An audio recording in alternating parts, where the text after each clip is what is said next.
चलिए जानते हैं देश दुनिया की सिलेक्टेड काम की बहुत ही महत्वपूर्ण सिलेक्टेड खबरों को सिर्फ 10 मिनट में 50 बड़ी खबरों को। लेकिन वीडियो के आगे बढ़ने से पहले अगर आप लोगों ने हमारे चैनल को अब तक सब्सक्राइब नहीं किया तो सब्सक्राइब करके नीचे का बेल आइकन को जरूर प्रेस कीजिए। बीजेपी नेता और केंद्रीय सड़क परिवहन एवं राजमार्ग मंत्री नितिन गडकरी ने पत्र लिखकर केंद्रीय वित्त मंत्री निर्मला सीतारमण से एक अपील की है। उन्होंने वित्त मंत्री से life and medical association premier पर लगाने वाले 18% जीएसटी हटाने की मांग की है।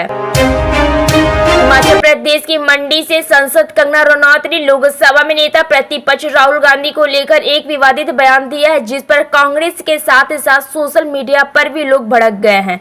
दरअसल कंगना ने कहा कि उन्हें लगता है कि राहुल गांधी नशे में रहते हैं। राहुल गांधी द्वारा संसद में दिए गए शिव बरसात वाले बयान पर भड़कते हुए कंगना ने कहा कि मुझे लगता है कि राहुल गांधी ड्रग्स का शिकार है। इनकी पूरी तरीके से जांच होनी चाहिए, वरना कोई इस तरह की बातें सदन में कैसे कर सकता है। अनुराग ठाकुर के लोकसभा में दिए बयान पर विपक्ष हमलावर है और राजनीति गरमाई हुई है। विपक्ष ठाकुर पर जातिवाद को बढ़ावा देने का आरोप लगा रहा है। अब भाजपा भी अनुराग ठाकुर के बचाव में उतर गई है। केंद्रीय मंत्री किरण रिजिजू ने कांग्रेस पर जाति के नाम पर देश को बांटने की साजिश रचने का आरोप लगाया।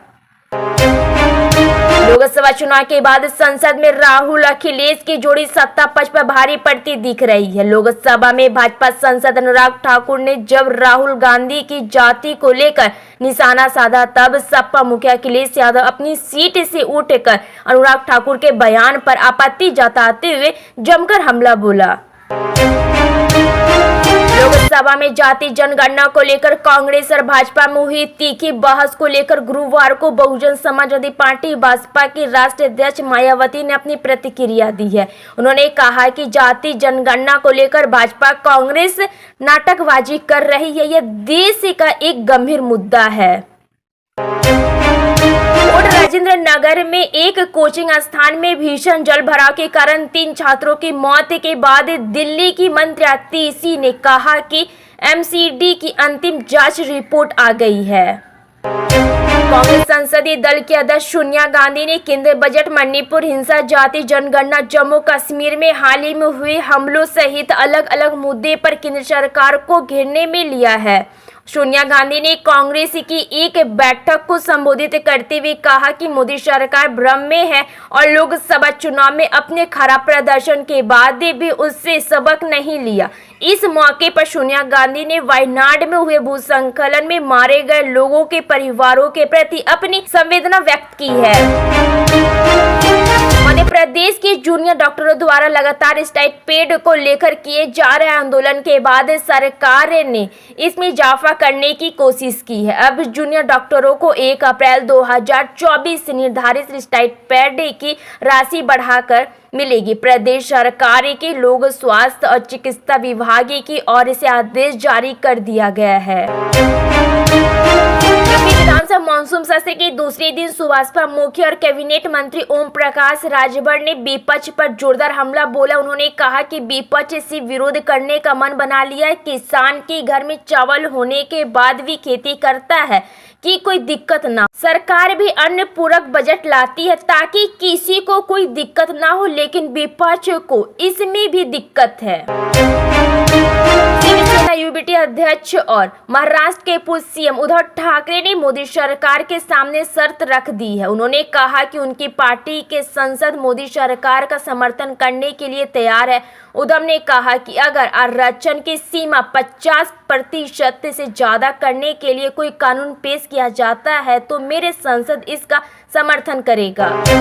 केंद्रीय वित्त मंत्री निर्मला सीतारमण ने 23 जुलाई मंगलवार को संसद में बजट 2024 पेश किया और इस दौरान कई तरह की घोषणाएं की। आम बजट पेश होने के बाद दोनों सदनों में इस पर चर्चा जारी है। आज वित्त मंत्री निर्मला सीतारमण ने लोकसभा में बजट चर्चा का जवाब देते हुए कहा कि सरकार किसानों के हित के लिए काम करती है और करती रहेगी। सरकार ने बजट में किसी भी राज्य के साथ भेदभाव नहीं किया है। वित्त मंत्री निर्मला सीतारमण ने लोकसभा में अपने संबोधन के दौरान कहा, वित्त वर्ष 2026 तक राजकोषीय घाटे के 4.5% या उससे भी नीचे आने की उम्मीद है। उन्होंने कहा कि हर राजकोषीय रोड मैप से विचलित नहीं हो रहे हैं। उम्मीद है कि वित्त वर्ष 26 तक राजकोषीय घाटा 4.5% या उससे भी कम हो जाएगा। सरकार का उद्देश्य कल्याणकारी उपायों के साथ राजकोषीय विवेक बनाए रखना है। लोकसभा चुनाव के दौरान और उनके बाद की परिस्थितियों में पश्चिम बंगाल की मुख्यमंत्री ममता बनर्जी को साधने में जुटी कांग्रेस ने अब उनके सामने सरेंडर कर दिया है। यह हम नहीं बल्कि मौजूदा राजनीतिक परिदृश्य में दिख रहा है। संसद के बजट सत्र में आज भी भीषण हंगामा हो रहा है। अनुराग ठाकुर के जाति वाले बयान पर लोकसभा में हंगामा हो रहा है। विपक्षी दलों के सांसद माफी मांगों का नारा लगा रहे हैं। सोनिया गांधी ने कांग्रेस नेताओं को कार्यकर्ताओं को आगामी महाराष्ट्र और हरियाणा, झारखंड और जम्मू कश्मीर विधानसभा चुनावों के लिए तैयारी करने का निर्देश दिया। उन्होंने कहा कि यदि हम लोकसभा चुनाव में देखे गए रुझान को जारी रखते हुए अच्छा प्रदर्शन करते हैं तो राष्ट्र राजनीति में भी बदलाव आएगा। इस समय पूर्व केंद्रीय मंत्री अनुराग ठाकुर अपने बयान के कारण चर्चाओं में हैं। अब उनके बयान के प्रधानमंत्री नरेंद्र मोदी भी मुरीद हो गए हैं। पीएम मोदी ने ट्वीट कर कहा कि अनुराग ठाकुर का बयान तथ्यों से भरा है और इंडिया अलायंस की गंदी राजनीति को उजागर करता है। अनुराग ठाकुर के बयान के बाद अखिलेश यादव के साथ भी उनकी तीखी बहस देखने को मिली थी।